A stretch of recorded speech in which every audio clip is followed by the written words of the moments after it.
अस्सलाम वालेकुम, मैं हूँ सुमैया अदनान और आपको वेलकम करती हूँ अपने चैनल पे। आज मैं आपके साथ अफ्तार स्पेशल में ख़ास डिज़र्ट की रेसिपी लेके आई हूँ।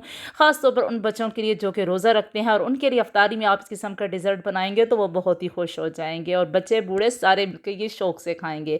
तो आज हम बना रहे हैं ब्रोकन ग्लास जेली पुडिंग। तो माशाल्लाह आप देख सकते हैं इसका रिज़ल्ट कितना ही ज़बरदस्त है और जो दिखने में इतना ज़बरदस्त है तो खाने में कितना ही टेस्टी और डिलीशियस होगा। तो बनाना स्टार्ट करते हैं। 1 कप मैंने पानी ले लिया है जिसको मैंने बॉयल होने के लिए रख दिया है। तो मैंगो फ्लेवर जेली का मैंने लिया है और वो पैकेट पूरा मैं इसके अंदर डाल दूँगी। इसको मिक्स करूँगी और तब तक इसको हमने कुक करना है जब तक कि इसका ये गाढ़ी जेली हो जाएगी।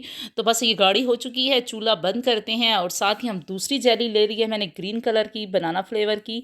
तो उसको भी मैं इसी तरीके से 1 कप में तैयार कर लूँगी। थर्ड जेली जो हमारे पास है स्ट्रॉबेरी की, उसके लिए मैंने 1 कप लिया है और उसमें ये जेली का पैकेट डाल दिया है। अच्छा, आपने क्वांटिटी का ख़्याल रखना है कि 1 ही कप लेना है गरम। तो बस अब इन जेलीज़ को हमने तीनों जेलियाँ जो थी स्ट्रॉबेरी, मैंगो और बनाना, ये तीनों फ्लेवर थे मेरे पास जिनको मैंने बना के साइड पे रख लिया है। कप मैंने पानी लिया है और यहाँ पे मेरे पास अनफ्लेवर्ड जेलाटिन है, ठीक है, जिसके मैं 2 टेबलस्पून भर के इसमें ऐड करूँगी और इनको मिक्स कर लेंगे और थोड़ी देर इसको रेस्ट पे छोड़ देंगे ताकि ये जेली अच्छे तरीके से इसमें मिक्स हो जाए। तो साथ ही हमने क्या करना है कि जो जेलियाँ बनाई हैं उनको आपने फ्रीज़ ज़रूर करनी है 20 मिनट के लिए। अब यहाँ पे मैंने तकरीबन हाफ़ लीटर दूध ले लिया है और हाफ़ कप मेरे पास यहाँ पे क्रीम है। आप चाहें तो टेट्रा क्रीम भी यूज़ कर सकते हैं, व्हिपिंग क्रीम भी यूज़ कर सकते हैं। इसको हम खूब अच्छे तरीके से मिक्स कर लेंगे दूध में, ठीक है? और इसको कुक करते रहेंगे और यहाँ पे अब दूध में बॉयल आ चुका है वैसे भी ये, तो अब हम क्या करेंगे, जो जेलेटिन है वो अच्छे तरीके से शामिल हो चुका है, तो अब मैं इसमें शामिल कर दूँगी वो भी और इसको मिक्स कर लेंगे। तब तक हमने इसको कुक करना है जैसे ये मवाद गाढ़ा होना स्टार्ट हो जाएगा, यानी कि जेली वाला मवाद गाढ़ा हो जाएगा। अच्छा, ये अनफ्लेवर्ड जेलाटिन होता है, इसकी थोड़ी स्मेल होती है, तो आप इसमें 1 जो टेबलस्पून है आप इसमें शामिल कर सकते हैं वनीला एसेंस, ताकि इसकी जो स्मेल है वो ख़त्म हो जाए, तो इससे अच्छी सी खुशबू आ जाएगी। तो माशाल्लाह अब ये पॉइंट आ चुका है कि हमारा ये जो मवाद है गाढ़ा हो चुका है, जेली शामिल हो चुकी है। तो अब इस पॉइंट पे हम लोग चूल्हा बंद कर देंगे और इसको थोड़ा ठंडा होने के लिए हम छोड़ देंगे ताकि ये अच्छे तरीके से ठंडा हो जाए। तो उसके बाद फिर नेक्स्ट स्टेप करना स्टार्ट करते हैं। तो यहाँ पे मैंने एक सांचा ले लिया है, मोल्ड ले लिया है, ठीक है, उसमें मैंने तकरीबन थोड़ा-सा कुकिंग ऑयल भी ऐड कर दिया है। तो अब मैं क्या करूँगी कि कुकिंग ऑयल को आप ब्रश की मदद से ग्रीस कर लें, ठीक है, चारों कोनों की तरफ, ताकि वो अच्छे तरीके से जब हमारा केक या जेली पुडिंग है जब फ्रीज़ हो जाएगी तो आसानी से निकल जाएगी। तो अब यहाँ पे मेरे पास जेली जो थी फ्रीज़ की हुई थी वो अच्छे तरीके से जम चुकी हैं।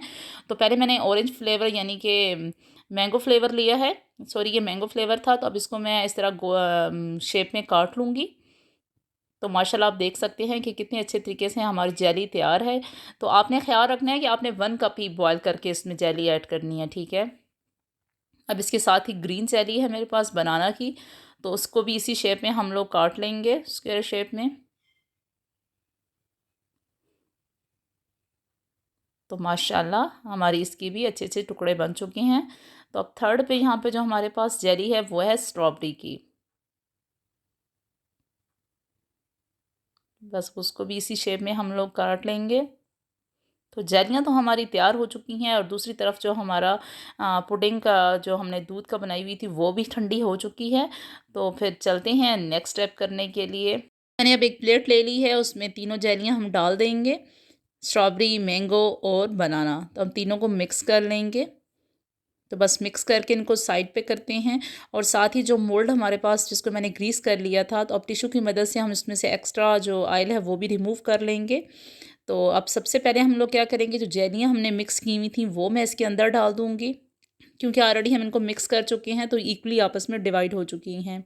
बस सारी जेलियाँ जो हैं वो मोल्ड के अंदर शिफ्ट हो चुकी हैं। अब जो दूध का बना हुआ मिक्सचर था वो मैं इसके अंदर शामिल कर दूँगी और हल्के हाथ से आप चम्मच की मदद से इसको आपस में मिला लें, ताकि जेली जो है वो ऊपर भी रहें और चारों कोनों में डिवाइड हो जाएँ। अब हम इसको 8 घंटे के लिए फ्रीज़र में रख देंगे ताकि ये जम जाए। तो 8 घंटे माशाल्लाह हो चुके हैं। आप किसी भी चम्मच की मदद से इस तरीके से तो आप इसके किनारे रिमूव कर लें, यानी कि इसको जुदा कर दें थोड़ा-सा। और अब इसके बाद 3-4 दफ़ा इसको मैं टैप करूँगी और कोई भी आप प्लेट लेके और इस तरह केक ट्रे लेके इसको इस तरह पलट दें। तो माशाल्लाह आप देख सकते हैं कि कितने अच्छे तरीके से हमारा ब्रोकन ग्लास जेली बाहर निकल आया है और बहुत ही ज़बरदस्त लग रहा है।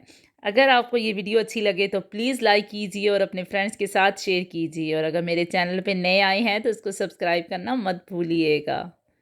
ताकि मेरी हर नई आने वाली वीडियो आप तक पहले पहुंचे। तो इसका रिज़ल्ट देखते हैं कि सब नाइफ़ लेके हम उसकी मदद से इसको काटते हैं, तो माशाल्लाह आप देख सकते हैं कि कितना ही क्रीमी टेक्सचर है इसका।